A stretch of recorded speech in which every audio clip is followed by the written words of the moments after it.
With your name, please? Sure, my name is Richard Mattick, M-A-T-T-I-C-K. I'm the interim fire chief. Can you tell us why it was so important to approach this fire cautiously?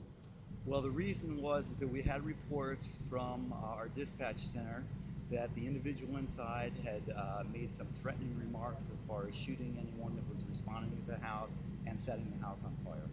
How dangerous was this fire? Well, the fire certainly had potential to do many, many things. Obviously, burn both houses down on both sides and possibly continue from there. Obviously, we were held back because we didn't know at the time if the individual was still here, if he was still armed or whatever. So until we were able to get an all clear from the sheriff's department, we were not going to send personnel up here to this fire. Sir, can you describe what you saw when the firefighters arrived here, what the fire, where it was burning, what it looked like? Well, our firefighters held off down at the bottom of the road there, for a little less than a quarter mile down the road, because we did receive that information. There was an individual up here giving threats. So our first arriving unit on scene here advised there was column of smoke arising from the area, and that's when we called for first alarm structure response.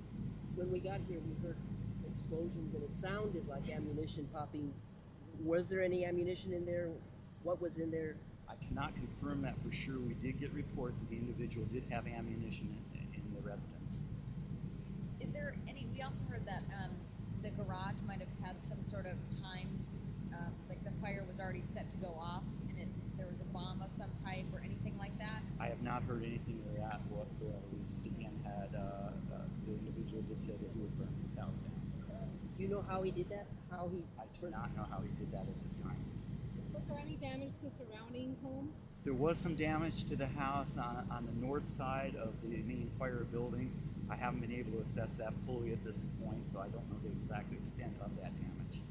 Obviously, the house burned down, but we also saw a car. Can you say some of the things that burned in that house? You know what? I was down with Unified Command with the Sheriff's Office down below, coordinating with them for both the Sheriff's crime part of it as well as fire operations. So I've just been up here for a couple of minutes discussing some things with my operations chief, and I'll probably have some better answers for you a little bit here.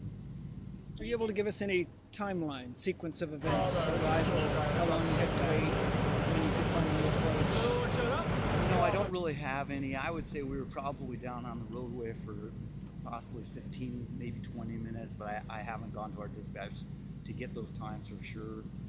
Again, we did have several units that were down there prepared to go, but until the scene was secured by the Sheriff's Office, we were not about to send our personnel up here.